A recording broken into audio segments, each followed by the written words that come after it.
जय श्री राम, सलाम, सत श्री अकाल दोस्तों।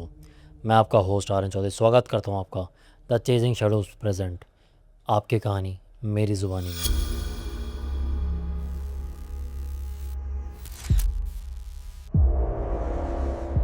आप लोगों का मैंने हर वीडियो में कहा है, दिल से धन्यवाद। इस वीडियो में भी कहूँगा क्योंकि हम जितनी ये वीडियोस डाल रहे हैं आपकी कहानी मेरी ज़ुबानी वाली, आप उसमें इतना प्यार दे रहे हैं, इतने कमेंट्स कर रहे हैं, हमें पर्सनली डीएम कर रहे हैं, हमारी इंस्टाग्राम आईडी पे डीएम कर रहे हैं।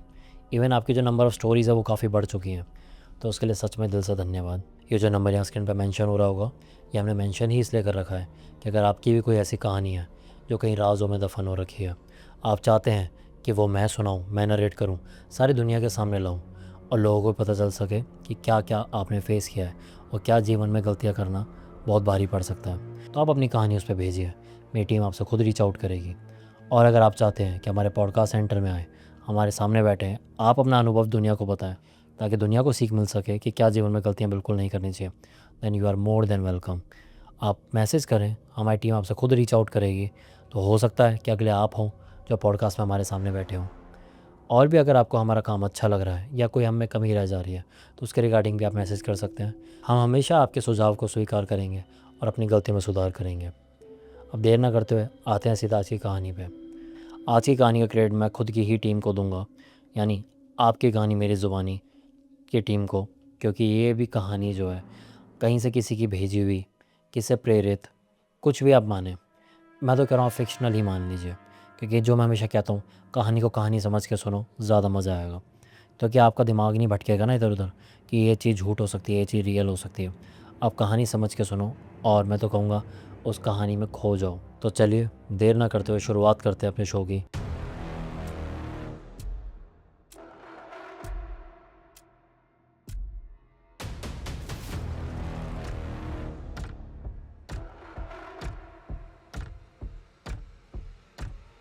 आज जो कहानी है वो है बिहार की। बिहार में एक शहर में एक परिवार रहता है जिसमें एक लड़की है जिसकी उम्र होगी लगभग 14-15 साल। स्कूल गोइंग है, बट ये कि अपनी टीन एज में आ चुकी है। सुंदर है, काफ़ी लंबे बाल हैं, अच्छी है, स्टूडियस है, घर की बहुत चहेती है, बहुत संस्कारी लड़की है। उनका गांव भी बिहार में ही है, जो किसी रूरल एरिया में है। जो हर कोई करता है अपनी गर्मियों की छुट्टियों में कि अपने नानके चले जाते हैं, अपने गाँव चले जाते हैं, वही उन्होंने किया कि वो भी अपने गांव गई। पर वो गांव इस बार 4-5 साल बाद गई थी। तो एक बढ़ती उम्र में ऐसा होता है कि जब हम 4-5 साल बाद जाते हैं तो हमें चीज़ें काफ़ी बदली बदली लगती हैं। हमें ऐसा लगता है कि काफ़ी बदलाव हो चुके हैं। हालांकि वो गांव अब भी काफ़ी, मैं कहूँगा, अनडेवलप ही था, गांव जैसा ही था। वो वहाँ पर अपनी गर्मियों की छुट्टियाँ मनाने के लिए गई थी, लगभग 10 से 15 दिन के लिए। जो हर कोई होता है कि अपने कज़न्स के साथ जाता है, खेलता है, कूदता है, वैसे ही माहौल रहा। 1-2 दिन तो वो अपने वहीं पर ही घर पे और आस पड़ोस में ही खेलते रहे। अब 2-3 दिन बाद इंसान सोचता है कि थोड़ा सा एक्सप्लोर करेगा और गांव में इधर उधर जाएगा। वो अपनी बहनों के साथ, जो उसकी कज़न थी, वो शायद उससे 1-1.5 साल ही छोटी रही होंगी, तो हम उम्र ही कहेंगे उन्हें। उनके साथ वो खेतों में खेलने जाती है जो उसके घर से लगभग थे 400-500 मीटर की दूरी पे थे। वहाँ पर जाते हैं, ऐसे खेलते कूदते वहाँ पहुँचते हैं। एक पेड़ पे वो एक झूला बनाते हैं। ठीक है, शाम हो चुकी होती है, वहाँ वो झूला झूल रहे होते हैं। जैसा कि मैंने पहले बताया कि लड़की काफ़ी खूबसूरत थी, उसके बाल काफ़ी लंबे थे, उसने बाल अपने खोल रखे होते हैं। तो वही जो उसकी छोटी बहनें होती हैं वो कहती हैं कि दीदी अपने बाल नहीं बांधे। वो कहती क्यों? कहते हैं कि हमें मना करते हैं यहाँ पर कि इस जगह पर या खेतों में या किसी वीरान जगह पर खुले बाल करके नहीं जाना। कहती है यार तुम भी किन बातों में लगते हो? कहती है नहीं सच में दीदी। तो कहती है अब मैं यहाँ कैसे बांधूँ? तो कहती है कि चलो ठीक है, पर आगे से ध्यान रखना। पर जैसे वो झूला झूल रहे होते हैं तो अब उसको भी उसके बाल डिस्टर्ब कर रहे होते हैं क्योंकि वो हवा से लहर रहे होते हैं। वो क्या करती है, उस पेड़ से एक जड़ टाइप की कोई चीज़ तोड़ती है, जैसे सॉफ्ट सी जड़ होती है ना, वैसा कुछ तोड़ती है और उससे ही अपने बाल बांध लेती है। कहती है लो तुम्हारी बात भी पूरी हो गई। वो कहते हैं हाँ ये ठीक है। वो अपने बाल बांधती है और आगे की तरफ कर लेती है। वहाँ पे खेल कूद वो वही जो बच्चे करते हैं वो करते हैं और दिन छिपने से पहले पहले वो वापस अपने घर आ जाते हैं। सब कुछ यहाँ तक बिल्कुल आम था, पर यहाँ पर अब तक उसको नहीं पता था कि उसके जीवन में क्या घटने वाला है। चलिए पहले हम इस लड़की का एक नाम रख लेते हैं। लड़की का नाम मान लेते हैं अर्पिता। तो अर्पिता जो है अपने वहाँ पर अपने गांव वाले घर पे आ चुकी थी। वो रात को सोई है, खाना वाना खा के आराम से। अब उसको रात को लग रहा है कि उसके बालों से कोई खेल रहा है, पर उसको ये शायद उसका वहम लगा, सपना लगा, जो भी लगा। वो सुबह सो के उठती है तो उसके बाल खुले होते हैं। अभी तक उसने वो जड़ से नहीं बांधे हुए थे, उसने वापस आके रबड़ बैंड लगा लिया था। उसके बाल खुले हुए होते हैं। अब वो सोचती है कि मैं तो बाल बांध के सोई थी और हमेशा ही बांध के सोती हूँ, तो ये बाल कैसे खुल गए। फिर उसे ऐसा लगता है कि शायद रबड़ बैंड ढीला रह गया होगा, उससे खुल गए, या फिर किसी ने, बच्चे ने कोई मजाक मस्ती की होगी तो उसने खोल दिए होंगे। वो बात उसके लिए कोई ज़्यादा बड़ी नहीं होती, वो आई गई कर देती है। अपना जैसे गांव में दिन बीतता है वैसे ही, कि कभी अपने जो है चाचा चाची के पास बैठ गए, कभी जो है वो अपने किसी और कज़न्स के साथ खेल ली, ऐसे समय बिता रही होती है। पर अब जो है ना, उसको एक दिक्कत महसूस हो रही होती है। क्या? कि वो बहुत जल्दी थक जा रही होती है। पर उसको ये लग रहा होता है शायद यहाँ पर आके मस्ती ज़्यादा कर रही है, इसलिए थकान हो रही है। आज उसकी बहनें फिर कहती हैं चलो हम कहीं खेलने चलते हैं। वो कहती है नहीं यार, मुझे बहुत थकान लग रही है, यहीं घर के ही आंगन में खेल लेते हैं, कहीं बाहर नहीं जाते। ऐसा ही होता है। आज जो है वो अपने बिस्तर पे भी बहुत जल्दी जाके ही लेट की होती है।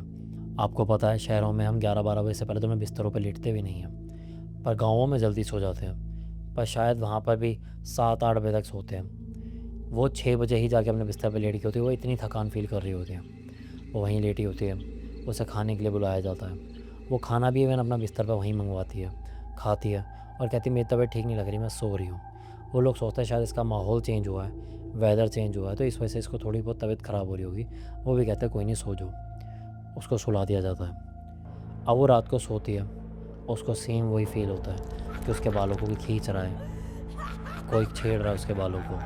और इस बार वो नींद में अपनी आँख खोल लेती है। वो खोलती है, देखती है कि उसके बाल वाकई में फिर से खुले हुए होते हैं। अब वो थोड़ी अचंभित हो जाती है क्योंकि उसे अच्छे से याद था कि वो अपने बालों को पूरा बांध के सोई थी, और बाल भी अपने साथ में ऐसे जैसे हम दबा के सोते हैं ऐसे रख के सोई थी। पर अब वो जो बाल हैं वो बेड से नीचे लटके हुए हैं और वो खुले हुए हैं बिल्कुल। अब उसको लगता है शायद किसी ने मजाक किया, क्योंकि वहाँ कमरे में, उस कमरे में उसकी एक बहन, वही जो 2 बहनें गई थी उनमें से एक, और एक और उसका कज़न छोटा भाई था जिसकी उम्र बहुत छोटी थी, लगभग 5-6 साल की रही होगी। तो वो वहाँ पे सोता था। हालांकि कोई बड़ा भी सोता था पर उस मोमेंट पर कोई बड़ा वहाँ पर नहीं था। तो उसको लगा शायद उनमें से किसी ने किया है, बट उसने जब देखा तो वो बहुत गहरी नींद में सो रहे थे। उसे ये सब चीज़ें बहुत अजीब लग रही थी, बल्कि उसे घबराहट भी हो रही थी। पर उसने अपने बाल फिर समेटे, उनको दबाया और सोने की कोशिश करने लगी। हालांकि जैसा हर इंसान के साथ होता है वैसे ही उसके साथ हुआ कि उसे काफ़ी देर तक नींद नहीं आई, पर फिर उसने सो गई वो। अब वो जब अगले दिन उठी है सो के, तब उसे और ज़्यादा थकान वहाँ फील हो रही थी। उसको लगा शायद वो रात भर ढंग से सो नहीं पाई है, उसे नींद नहीं मिल रही है, उसकी तबीयत वैसे भी उसे ख़राब लग रही थी, इसलिए उसे थकान फील हो रही है। आज उसने जो है घर के अपने आंगन में जो खाट जहाँ पे लगाते हैं वहीं बैठी वो आराम से, और कहने लगी कि मैं आज कहीं नहीं जाऊँगी, मेरी बिल्कुल भी हिम्मत नहीं हो रही। उसको जो है जैसे नॉर्मल डॉक्टर होते हैं जो गाँव में छोटे मोटे, वहाँ से दवाई भी ला के दी गई, उसने वो खाई भी, पर उसका कोई ख़ास उसे आराम पड़ा नहीं। आज उसने पूरा समय अपना घर में ही बिताया, अपने घर वालों के आसपास, जो भी उसके वहाँ पे दादी थी, चाचा चाची थे, वो सब के पास उसने वहाँ समय बिताया। बेसिकली उसके माता पिता वहाँ मौजूद नहीं थे, क्योंकि उसके पिताजी वहाँ पर उसे गाँव में छोड़ के आ गए थे। पहले हफ्ता भर उसको ही वहाँ पर अकेले रहना था, उसके बाद उसके माता पिता वहाँ पर लास्ट के 4-5 दिनों में आने वाले थे। तो अभी वो उसने वहीं अपने घर वाले जो उसके ख़ानदान वाले थे उनके साथ समय बिताया, वहीं थोड़ा बहुत खेला, फिर थक हार के वो, अब वो जाके जो आराम से अपने कमरे में बैठ गई। पर जैसे उसने थोड़ा सा आगे बढ़ के शीशे में अपना चेहरा देखा, उसे बहुत अजीब लगा। क्यों? उसको ऐसा लग रहा था कि अब तक जो चेहरा उसको काफ़ी खुद को ही खूबसूरत लगता था, अब उसमें गहरे काले गड्ढे पड़ रहे हैं। उसके बाल सारे बिगड़े पड़े हैं, जैसे कंघी नहीं करी हो काफ़ी टाइम से। उसने एकदम से अपना हेयर ब्रश जो था वो उठाया और अपने बालों को कोम करना शुरू करा। उसने थोड़े से बाल अपने आगे की तरफ को करे, उन्हें वो कोम कर रही थी। इतने उसे महसूस हुआ कि उसने जो थोड़े से बाल पीछे छोड़े थे उन बालों को कोई खींच रहा है। उसने एकदम से पलट के पीछे देखा तो कोई भी नहीं था। पर जब वो आगे पलटी, वो डर गई। क्यों? अब उसके पीछे उसे बहुत ही भयानक साया, या यूँ बोलूँ कोई एंटिटी खड़ी हुई दिखाई दी, जो थी तो लड़की की पर बहुत ही डरावनी थी। उसके बाल सारे बिखरे हुए थे, आगे की तरफ थे, चेहरा बिल्कुल ही भयानक सा था। ये देखते जैसे कहते हैं ना हपड़ा दबड़ी में एकदम सब इंसान पीछे मुड़ता है, वो ऐसे मुड़ी, देखा वहाँ कोई भी नहीं था। अब वो पीछे ही देखे जा रही थी इधर उधर कि उसने क्या देख लिया है। उसे समझ ही नहीं आ रहा था कि ये चल क्या रहा है। उसने हिम्मत करते हुए वापस शीशे की तरफ मुड़ी। अब कोई भी नहीं था पीछे। वो अभी इस चीज़ को प्रोसेस ही कर रही थी। उसने ये सोचा कि शायद जो उसकी इतनी तबीयत ख़राब चल रही है और वो सो भी नहीं पा रही है, उस वजह से शायद उसको जो इल्यूजन हो रहा है। बट एक अजीब चीज़ फिर शुरू हो गई। उसके जो बाल थे वो ऐसे करके हवा में उड़ने शुरू हो गए, जैसे कुछ बाल यूँ उड़ रहे होते हैं। और वो चीज़ वो शीशे में देख पा रही है कि ये क्या हो रहा है। बट वो कहते हैं ना कई बार कि जैसे मैग्नेटिक फोर्स की वजह से बाल ऐसे उड़ रहे होते हैं, कुछ इस तरफ से हो रहे थे। हालांकि ये 1 या 2 सेकंड के लिए ही उसने ऐसा देखा था उड़ते हुए बालों को। वो कहते हैं जैसे मैग्नेटिक फील्ड की वजह से हमारे बाल उड़ने लगते हैं, वैसा सा कुछ सिनेरियो था वहाँ का। पर अब उसके बाल जो पहले सिर्फ थोड़े से उड़ रहे थे अब ज़्यादा से उड़ रहे थे। अब वो जितने ऐसे करके अपने बालों को छुड़ा के डर के मारे को चिल्लाती चीखती ऐसे करती, इतने में ही उसके बालों से उसे पकड़ के यूँ किसी ने जैसे खींच दिया। जी हाँ, उसको इस तरीके से बालों से खींचा गया कि उसके यहाँ के बाल इतने सारे स्किन और स्कैल्प के साथ ही निकल के आ गए। यहाँ से पूरा उसका सर फट गया। मतलब ये मान के चलो जैसे होता है ना किसी चीज़ से बांध के कोई मशीन से खींच दिया जाए, इस प्रेशर से उससे खींचा गया था। वो बहुत तेज़ चिल्लाई जैसे कोई कर रहा था और अपना सर पकड़ के एकदम पीछे को गिर गया। वो इतने दर्द में थी कि शायद वो कुछ ही सेकंडों में वो बेहोश हो गई। उसकी जो चीख थी वो सुन के सारे लोग भाग के अंदर आए। उसकी जब आँख खुली वो किसी वहाँ के हॉस्पिटल में थी। हॉस्पिटल नहीं कहेंगे उसे, कोई नर्सिंग होम कहेंगे जैसे गाँवों में बने होते हैं, वहाँ थी। और उसके सर पर पट्टी बंधी हुई थी और उसके आसपास सारे लोग खड़े थे। उसकी दादी रो रही थी। वो एकदम से समझ नहीं पाई क्या हो रहा है। तब उसको याद आया कि क्या हुआ था। उसके रिश्तेदारों ने पूछना शुरू करा कि बेटा तुम ठीक हो, हुआ क्या था, तुमने ऐसा क्यों करा, किसने करा तुम्हारे साथ। पर वो किसी सवाल का जवाब दे ही नहीं पा रही थी। क्यों? क्योंकि उसने जो देखा था उस चीज़ को वो खुद ही प्रोसेस नहीं कर पा रही थी वो क्या था। तो उसकी दादी ने सबको चुप कराया, कहा अभी उसको आराम करने दो। एक दिन के लिए वहीं पर हॉस्पिटल में आराम कर रही थी वो। उसके माता पिता को भी बता दिया गया था, वो भी आज वहाँ पर आ रहे थे। उसकी वहाँ छुट्टी कराई गई, उसे घर लाया गया। इतने ही उसके माता पिता वहाँ पहुँच चुके थे। वो भी उससे मिले। उसकी मम्मी काफ़ी रोने लगी। पापा ने भी पूछा क्या हो गया, ऐसा क्या करा।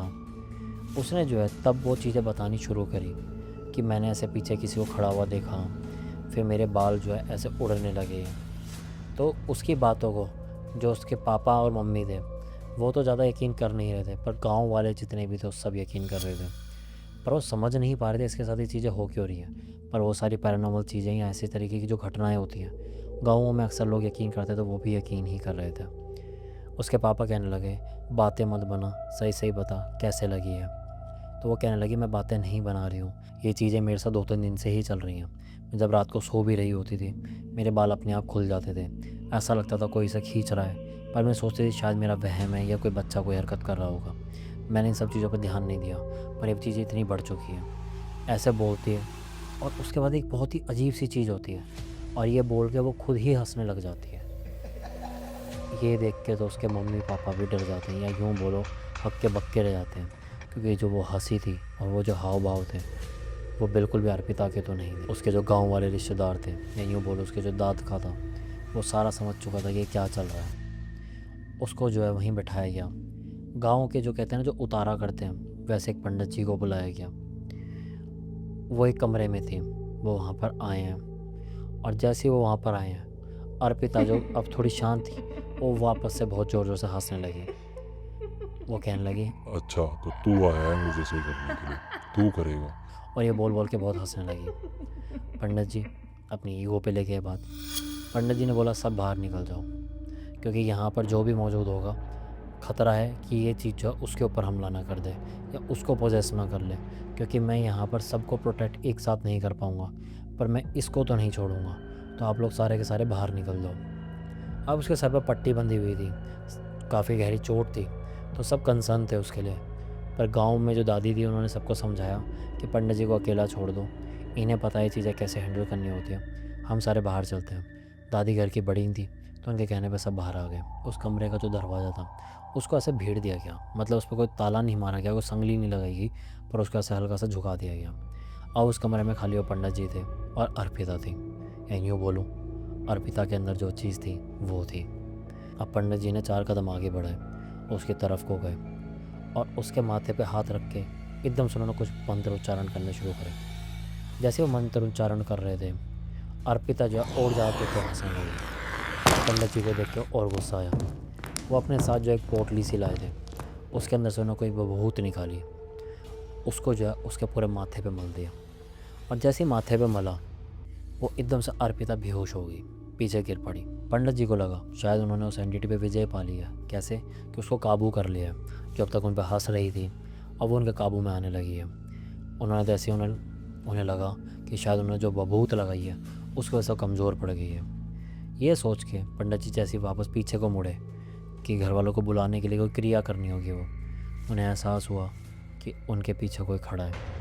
पंडित जी वापस मुड़े तो वही अर्पिता वापस वहाँ खड़ी थी और बहुत ज़ोर ज़ोर से हंस रही थी। वो ये साबित कर रही थी कि उसने जो चीज़ वो करी वो भी एक सिर्फ एक्टिंग थी। पंडित जी को समझ पाते, गुस्सा हो पाते, शौक हो पाते, कुछ भी हो पाते, इतनी देर में तो अर्पिता ने पंडित जी का ही गला पकड़ा और पीछे दीवार पर दे के मार दिया। पंडित जी इतनी ज़ोर से जाके उस दीवार पे बचे कि पंडित जी की लिटरली आधे सुध बुध तो वो खुद ही खो बैठे थे। उसके बाद से बाहर चीखने चिल्लाने की आवाज़ें आ रही थी और जब वो लोग भाग के आए और दरवाज़ा खोला, पंडित जी का बहुत बुरा हाल था। अर्पिता ने उन पर बहुत उनकी मार कुटाई करी थी। पंडित जी जो है उन वो लहूलुहान भी हो रखे थे इवन, उनको उठाया गया और वापस बाहर लाया गया और अर्पिता बिल्कुल वही क्रीपी तरीके से हंस रही थी। पंडित जी जैसे बाहर आए उन्हें बिठाया गया, सब लोग उनकी चिंता करने लगे। पंडित जी ने बोला मेरी तो कोई बात नहीं, मेरे तो छोटे जख्म है, पर यह चीज़ जो है बहुत बड़ी है। ये चीज़ ऐसी है कि शायद मैंने भी आज तक नहीं देखी। मुझे नहीं पता इसके अंदर इतना गुस्सा कैसे है, ये कहाँ से आई, ये क्या है। इसके लिए तो मुझे अपने जो है मेन गुरुजी को बुलाना पड़ेगा जो यहाँ से लगभग 300 किलोमीटर दूर है। मेरे को उनके पास जाना पड़ेगा क्योंकि वो कोई फ़ोन भी नहीं चलाते हैं। उनसे अगर हमें बात करनी हो तो हमें खुद ही जाना पड़ता है, तो मुझे वहाँ जाना पड़ेगा। पर मैं आप लोगों को वहाँ जाके फ़ोन करके बता सकता हूँ कि वो कितनी देर में पहुँच रहे हैं। और ऐसे ही पंडित जी ने किया। सब ने उन्हें बोला भी कि कोई हम में से आपके साथ चले, तो उन्होंने बोला नहीं नहीं कोई ज़रूरत नहीं, मैं चला जाऊँगा। पंडित जी वहाँ से निकल गए। अब अर्पिता जो है उसने बिल्कुल एक अलग ही तांडव मचाना शुरू कर दिया था घर में। उसके हाथ उन्हें लिटरली अपने बांध के रखने पड़ रहे थे क्योंकि वो बैठे बैठे जो अपने बाकी के बाल जो थोड़े से आगे बचे थे ना, सर में पट्टी या बांधी जो दिखाई दे रहे थे, उसने वो भी नोच लिए थे। वहाँ से भी खून बहना शुरू हो गया था। वो लोग इतना रो रहे थे, बिलख रहे थे, उन्हें समझ नहीं आ रहा था चल क्या रहा है। शाम हो चुकी थी पंडित जी को गए हुए। इतने ही पंडित जी का कॉल आया कि वहाँ पर उनसे बड़े पंडित जी के पास वो पहुँच चुके हैं और वो 2 दिन बाद वहाँ पहुँच जाएंगे। सब ने बोला कि यहाँ का ये हाल हो चुका है कि हमें नहीं पता 2 दिन में कैसे कटेंगे। पंडित जी ने बोला कि मैंने आगे ये सिचुएशन बता दी है। जो बड़े गुरुजी हैं उनके पास अगले 15 दिन तक का भी टाइम नहीं था, पर जैसे मैंने आके उन्हें समझाया कि कितनी बुरी हालत हो चुकी है वहाँ, उन्होंने तब समय निकाला और वो 2 दिन में आने वाले हैं वहाँ पर। उन्होंने बोला ठीक है आप 2 दिन आओ, इतना हम संभाल के रखते हैं। इतने वही किया गया कि कोई ना कोई उसके पास हमेशा जागता रहता था। उसके हाथ पैर खाट में जो है बांध दिए गए थे। अब उसे बेड पे नहीं खाट पे सुलाया जा रहा था। मोस्ट ऑफ द टाइम तो ऐसे एक आधा नहीं, उसके आसपास सभी बैठे रहते थे क्योंकि वो जब वहाँ बैठी होती थी वो बहुत ही अलग, कभी किसी पे हंस रही है, कभी किसी को कुछ कर रही है। एक आध बार तो उसने अपने घर के बड़ों पे थूक भी दिया था। तो सब समझ गए थे कि ये चीज़ बहुत ख़राब है। और वो कुछ ना बोलती रहती थी अर्पिता। ऐसा लगता था जैसे कुछ बात बता रही है, कुछ बड़बड़ा रही है। और जब कोई उसके पास जाता था तो वो उस पर हमला कर देती थी, तो लोग पास भी नहीं जाते थे। अब ये मान के चलो वो 2 दिन काटने सबके लिए बहुत मुश्किल थे, पर कैसे न कैसे करके वो कटे। और वो पंडित जी या यूँ बोलूँ जो बड़े गुरु जी थे वो वहाँ पर आए।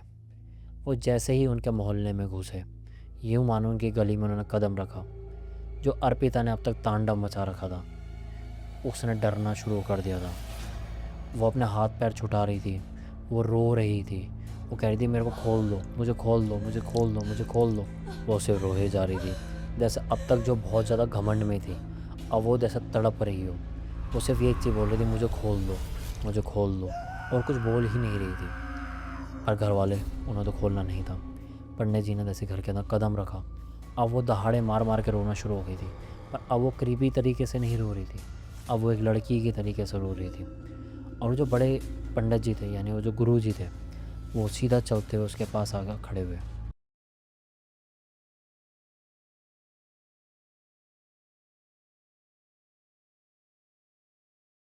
जैसे ही बड़े पंडित जी ने कदम रखा, जो अब तक वो रो रही थी पर अब वो कोई क्रीपी तरीके से नहीं रो रही थी, अब वो एक आम लड़की की तरीके से रो रही थी।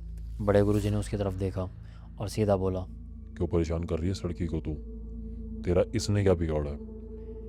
वो रोती रही, वो कोई जवाब नहीं दे रही थी। बड़े गुरु जी कह रहे थे कि मैं सब जानता हूँ, तू कौन है, तू कहाँ से आई है, पर तेरा इसने क्या बिगाड़ा? तू इसके पीछे क्यों लग गई?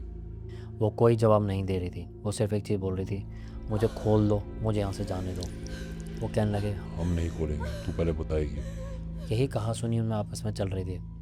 बड़े गुरुजी ने एक वो पतली सी एक डंडी रखते थे, उन्होंने वो डंडी ऐसा कर अपने माथे पे लगाई और वो डंडी जैसे उसे मारी, वो इतनी तेज़ चिल्लाई कि सब लोग शॉक हो गए कि इतनी तेज़ तो मारी भी नहीं थी। तेज़ी से मारी थी पर इतनी तेज़ नहीं जैसे वो चिल्लाई है, ऐसा लगा था किसी ने उसे कोई तलवार से मार दिया, जो कोई गर्म छड़ी लगा दी। वो बहुत तेज़ चिल्लाई। वो कह रहा बताएगी? उसने नहीं बताया। पंडित जी ने एक दो बार और मारा। दूसरी तीसरी बार के बाद उसने बताना शुरू करा। अर्पिता ने एकदम से बोला, रुको रुको मैं बता रही हूँ। और वहाँ से उसने एक राज पे जैसा पर्दा उठाया जिससे सब हिल गए। ये बात उस गांव की ही थी, लगभग 2 साल पहले की। उस गांव के अंदर एक लड़की रहती थी, एक परिवार रहता था। वो लड़की बहुत स्टूडियस थी, बहुत पढ़ने लिखने में अच्छी थी, यूँ मानो कि शायद गांव में सबसे अच्छी हो। आप गांव का माहौल थोड़ा जानते हैं, मैं हर गांव के बारे में बात नहीं कर रहा, पर आपको पता है कि कुछ गाँवों में अब भी यही चीज़ें चलती हैं, तो मैं बस उसी के हिसाब से बता रहा हूँ। तो वो लड़की बहुत पढ़ने लिखने में अच्छी थी, उसने अपनी जो है 10वीं तक पढ़ाई भी कर ली थी। गाँव में कोई 11वीं 12वीं के लिए स्कूल नहीं था। वो चाहती थी कि उसको कोई बड़े स्कूल में बाहर डाला जाए, पर उसके घर वाले वही नहीं चाहते थे कि वो बाहर जाए और पढ़े। वो चाहते थे कि शादी और अपने ये जाए। उसी गांव में जो उस गांव के प्रधान थे, या यूँ बोलो जो अपनी सबसे ज़्यादा साख रखते थे, उन्हीं का एक बेटा था जो थोड़ा सा गुंडाई किस्म का था। उसको वो लड़की बहुत पहले से ही पसंद थी। अब उसने उस लड़की का जो है पीछा करना शुरू कर दिया था। वो कहीं भी निकले तो उसके नाक में दम करना शुरू कर दिया था। एक बार उसने तो उसको अकेला पाके अपने प्यार का इजहार भी कर दिया, जहाँ पर उस लड़की ने जो है ना आओ देखा ना ताओ, सीधा उसको डांट दिया। ये बोला, मैं तेरे जैसे के साथ जाऊँगी, तेरे जैसे के साथ खूंटा बंधने से अच्छा तो मैं मरना पसंद करूँगी। ये है वो है फलाना निगाना, 4 बातें सुनाई। वो भी गुस्से में आ गया, तैश में आ गया। उसने बोला, तू किस चीज़ पे इतरा रही है? तू किस चीज़ पे? अपने सुंदरता पे, अपने इन बालों पे, किस चीज़ पे अपना इतना इतराती है तू? तो उसने बोला, कुछ भी मान ले, खुद को देख और मुझे देख। ये बोला और उसको धक्का दिया और वहाँ से वो चल दी। ये बात उसको इतनी बुरी लग गई थी क्योंकि उससे थोड़ी दूर पे उसके दोस्त भी खड़े हो रखे थे। उसको लगा उसने सबके सामने बेइज्जती कर दिया। वो लड़की वहाँ से निकल के आ गई। कुछ दिनों बाद की बात है। आपको पता है कि गाँव में भरी दोपहरी में अक्सर क्या होता है कि गाँव बहुत शांत हो जाता है, क्योंकि लोग अक्सर बाहर निकलना ज़्यादा पसंद नहीं करते। ऐसे में वो लड़की के परिवार का खुद का एक खेत भी था, तो वहाँ पर अक्सर वो जाया करती थी क्योंकि उसके पिताजी वहीं खेती करते थे। तो कई बार उनको खाना देने के लिए, कभी कुछ करने के लिए। ऐसे एक दिन वो खाना दे के वहाँ से वापस आ रही थी, तो ऐसे एक सुनसान रास्ते से जब वो वापस आ रही थी, उसी लड़के ने उसको अकेला पा के उस पर हमला कर दिया। हमला इसलिए कहूँगा क्योंकि उसे वो घसीटता हुआ एक ऐसी जगह पर ले गया जहाँ पर वो कितना चीख ले चिल्ला ले, कोई आसपास था भी नहीं। वहाँ जाकर उसने एक उस्तरा निकाला और उससे उसके बाल काटने शुरू किए। वो अपने आप को बचा रही थी, जिसको बचाने के चक्कर में उस्तरा उसके 2-3 बार हाथ पैर पे भी लगा, जहाँ से वो कट गई। उसके बाल उसने काटे चोटी, और वो सारे काट भी नहीं पाए, जितने वो काट पाए उसने काटे। और उसके बाद उसने उस लड़की के साथ उस हालत में भी दुष्कर्म करा, जहाँ वो लहूलुहान हो रखी थी कि उसके उस्तरा लग चुका था 2-3 जगह, बाल कटे हुए थे, बहुत डरी हुई थी। उसने वहाँ उसका दुष्कर्म करा, उसको उसी हाल में वहीं पे छोड़ के चल दिया। उसने ये भी नहीं सोचा कि उसके बाद उसका अंजाम क्या होगा, उसे सिर्फ अपनी बात का बदला लेना था। उसने वो चीज़ करी और वहाँ से चल दिया। लड़की ने खुद को थोड़ी देर में अपने आप को संभाला, वो खड़ी हुई वहाँ से। उसने सोचा कि अगर वो इसी हालत में अपने घर की तरफ जाएगी तो सारे गांव वाले भी देखेंगे और बहुत बातें बनाएंगे। फिर उसने सोचा अपने पिताजी की तरफ चलती हूँ, वो यहाँ से थोड़े ज़्यादा पास हैं और वो शायद समझें और मेरे को बचाएं। ये सोच के वो अपने पिताजी की तरफ को चली। जब वहाँ पहुँची तो उसने देखा कि पिताजी जो है एक पेड़ के नीचे अपनी खाट लगाए आराम कर रहे हैं। उसने जाकर अपने पिताजी को उठाया। पिताजी ने उसकी हालत देखी तो वो भी एकदम डर गए, वो फूट फूट के रोने लगी। पिताजी ने पहले तो उसे अपने पास बिठाया, उसको चुप कराया, उससे बात जाननी चाहिए। उसका हाल देख के उन्हें कुछ कुछ तो आभास हो रहा था और बहुत चिंतित हो गए थे। उसने जब वो पूरी बात बताई, उसने ये बताया कि जब मैं ऐसे गली में थी उसने मेरे को वहाँ पर ऐसे प्रपोज़ करा था, मैंने वहाँ ये मना कर दिया था। अब जो है मेरे साथ उसने ये काम करा। जो पिताजी अभी तक काफ़ी चिंतित हो रहे थे, अब वो बिल्कुल ही आग बबूला हो रहे थे। किस पे? उस लड़के पे भी, पर अपनी लड़की पे भी। रीज़न ये था कि वो लड़का बहुत बड़े परिवार का था तो उन्हें पता था कहीं ना कहीं उस पर अगर उंगली उठाई जाएगी तो वो अपने लड़के को बचा लेंगे।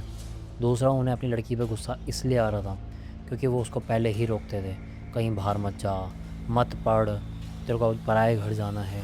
इसी को लगी पड़ी थी बाहर जाने की, कभी इधर जाना है कभी उधर जाना है। तो वो उसी को 4 बातें सुनाने लगे, उसी को हिला हिला के ऐसे बोलने लगे, मतलब ऑलमोस्ट उस पर डांट रहे थे, चढ़ रहे थे कि तेरे को समझाता था, तेरे को समझ नहीं आई, ये है वो है। और वो सिर्फ अपने पिताजी का चेहरा देख रही थी। वो सोच रही थी कि वो उसको समझेंगे। उन्होंने भी नहीं समझा, बहुत डांटा। उन्होंने अपना ही एक गमछा दिया, कहा कि ट्यूबवेल के पानी से पहले अपने आप का मुंह धो, पहुँच, और इस गमछे को ओढ़ के बैठ। जब थोड़ा दिन छिप जाए तब घर जाइयो, क्योंकि इस हालत में अगर गांव वालों ने तेरे को देखा तो वो सब समझ जाएंगे।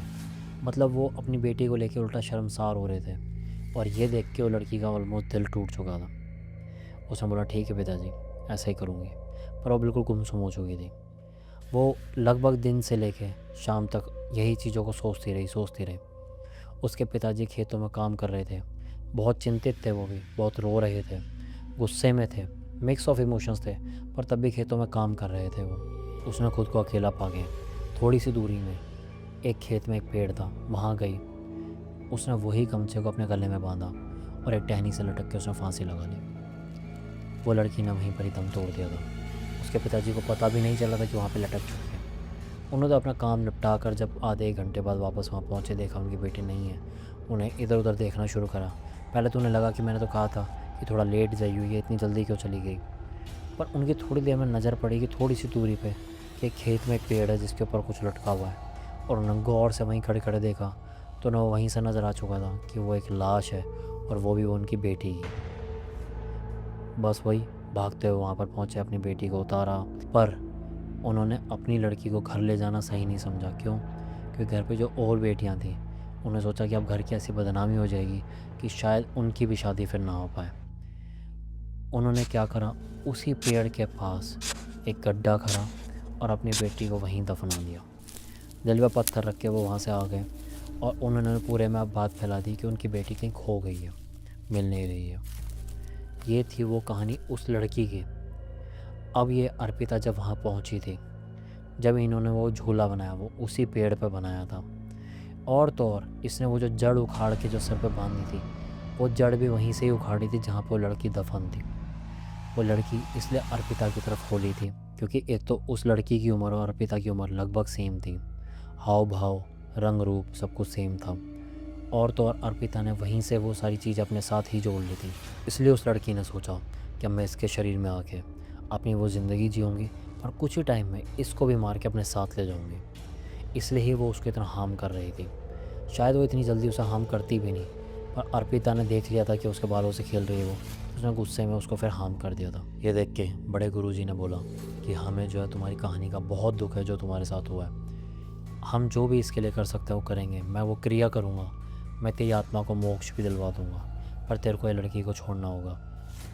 पहले तो उसने बहुत मना किया, पर वही गुरुजी बहुत शक्तिशाली थे, बहुत ज्ञानी थे, बहुत सिद्ध पुरुष थे। पर उन गुरुजी ने एक शर्त रखी कि जब मैं ये करूँगा तो उस लड़की के माता पिता को भी वहाँ बुलाना पड़ेगा। और वही हुआ कि उस लड़की के माता पिता को भी बुलाया गया, उन्हें भी वहाँ बिठाया गया। पूरा एक वो यज्ञ, वो पूजा, वो क्रिया, वो सब कुछ चली, लगभग 3 से 4 घंटे चली, जिसके चलते जो अर्पिता कभी उठ के बैठ जा रही थी, कभी बेहोश हो जा रही थी, कभी चीख रही चिल्ला रही थी, कभी सिर्फ बैठ के घूर रही थी, ये सब चीज़ें कर रही थी। पर अंत होते होते पूजा का एकदम से अर्पिता ने एक लंबी सी स्माइल दी और वो बेहोश हो गई। बड़े गुरुजी ने बोला अब इसे लेटा दो, अब इसे थोड़ी देर आराम करने दो, क्योंकि इसके शरीर से बहुत सारी शक्ति निकली है, पर ये जब होश में आएगी तो ये आप ही की बेटी होगी। उन गुरुजी ने बोला कि एक कड़ा दे रहा हूँ, तो आमंत्रित है, इसे पहना दो, पर इसे पहनाए ही रखना, क्योंकि इसके जो कहते हैं ना ग्रह नक्षत्र है वो काफ़ी वीक है, जिसे हम ऑरा भी बोलते हैं कि इसका काफ़ी वीक है। ये तो इसलिए यहाँ पे लड़की जुड़ी थी इससे, क्योंकि वहाँ पर जाके इसने हरकत करी थी, पर इसके इतना ज़्यादा ऑरा वीक है, ऑरा वर्ड मैं बोल रहा हूँ ना, ग्रह नक्षत्र बोला था, कि इतना वीक है कि इसको ऐसे एनकाउंटर्स आगे भी होते रहेंगे। इसलिए इसे कड़ा पहना दो ताकि इस कम से कम उन सब चीज़ों से फ्री रहे, और वही उन्होंने किया। उसको कड़ा पहनाया। कुछ घंटों बाद अर्पिता को होश आया। अर्पिता काफ़ी दर्द में थी, उसके पूरे शरीर में जगह जगह दर्द हो रहा था, उसका सर बिल्कुल दर्द से फट रहा था, उसके माता पिता ने उसको वहाँ से लिया। अब उन्होंने एक गाड़ी करी, वहाँ से वो सीधा सीधा उसे एक अच्छे हॉस्पिटल में लेके गए, उसका और अच्छा इलाज करवाया और उसे अपने घर ले आए। अर्पिता बिल्कुल ठीक है। उस लड़की को मोक्ष मिला या नहीं मिला ये नहीं जानते हम, क्योंकि इसका कोई प्रूफ नहीं मिला। बड़े गुरुजी ने तो बोला था कि वो फ्री हो गई, पर ना आप जानते हो ना मैं, पर इतना पता है कि उसने अर्पिता का शरीर बिल्कुल छोड़ दिया था। अब भी अर्पिता के वो जख्म भरे नहीं हैं, मतलब उसके बाल अभी सही से आए नहीं हैं, वहाँ बहुत छोटे बाल हैं, क्योंकि वो स्कैल्प ही उखड़ गया था। तो डॉक्टर ने बोला था कि ये नॉर्मल टाइम से ज़्यादा लगेगा इसको यहाँ समय, पहले वो जख्म को हील होने में काफ़ी टाइम लगेगा, और बाल आएंगे भी या नहीं आएंगे ये भी नहीं पता, पर वो बाल आ रहे हैं, पर बहुत धीरे धीरे आ रहे हैं। तो अब वो अर्पिता स्कार्फ बांध के रहती है अपने सर पे, इसी उम्मीद में कि किसी दिन उसके बाल वापस ठीक हो जाएंगे, वो फिर अच्छे दिखने लगेगी। पर अर्पिता अब बिल्कुल हील्ड है, अब उसे कोई दिक्कत नहीं है, अब वो परिवार ठीक है। पर हाँ, अर्पिता अब इन चीज़ों से इतना डरती है कि शायद वो अकेली अब रात को सो भी नहीं सकती। तो ये थी कहानी अर्पिता की जो हम लाए हैं बिहार से। मैं उम्मीद करता हूँ कि आपको कहानी बहुत पसंद आई हो। जैसा मैंने चाहा कि आपके सामने नरेट कर पाऊँ, आप लोग उस कहानी में खो पाओ। आई होप आपको वैसा ही लगा हो, आपको अच्छी लगी हो। और अगर आपको ये सच में अच्छी लगी है तो जो मैं हमेशा कहता हूँ वही मैं अब भी कहूँगा, वीडियो को लाइक करो, कमेंट करो, शेयर करो। पर साथ ही साथ अपने माता पिता का आदर करें, अपने आसपास ऑरा अच्छा रखें। आप जिस भी धर्म से हैं, आप जिस भी मज़हब से हैं उसमें लीन रहें। आप जिस भी कुल देवी देवता, अपने इष्ट देव, अपने ब्रह्म देव, जिनको भी आप मानते हैं, जिनमें आप आराधना रखते हैं, आप उसमें बिल्कुल लीन रहें, ताकि आपका ऑरा इतना अच्छा रहे कि आप इन सब चीज़ों से बहुत दूर रहें। आप बिलीवर हैं तो अच्छा है, पर अगर आप नॉन बिलीवर हैं तो आप और भी अच्छा है, क्योंकि आप कम से कम इन सब चीज़ों से दूर रहेंगे। क्योंकि मैं हमेशा कहता हूँ, आप जितना इन चीज़ों में रुचि रखेंगे, ये चीज़ें भी आप में उतनी ही रुचि रखेंगे। आई होप आपको आज की वीडियो अच्छी लगी हो। आप जितना प्यार दे रहे हैं इस चैनल को, आप और उससे ज़्यादा बढ़कर दें। ये नंबर आपको यहाँ पे मेंशन हो रहा है, आप चाहें तो आप अपनी कहानी यहाँ पे भेज सकते हैं। और हो सकता है कि आपकी कहानी मेरी ज़ुबानी, इसमें मैं अगली कहानी आप ही की सुना रहा हूँ। अगर आप पॉडकास्ट पे आना चाहते हैं कि आप अपना अनुभव दुनिया के सामने शेयर करें, तो आप उसके लिए भी इस पर मैसेज डाल सकते हैं। मेरी टीम आपको खुद रीच आउट कर लेगी, और हो सकता है अगले आप हों जो इस पॉडकास्ट सेंटर में बैठे हों। चेज़ी शैडोज़ को देखते रहें, हमें प्यार देते रहें। आज के लिए आर्यन चौधरी यहीं पे साइनिंग ऑफ।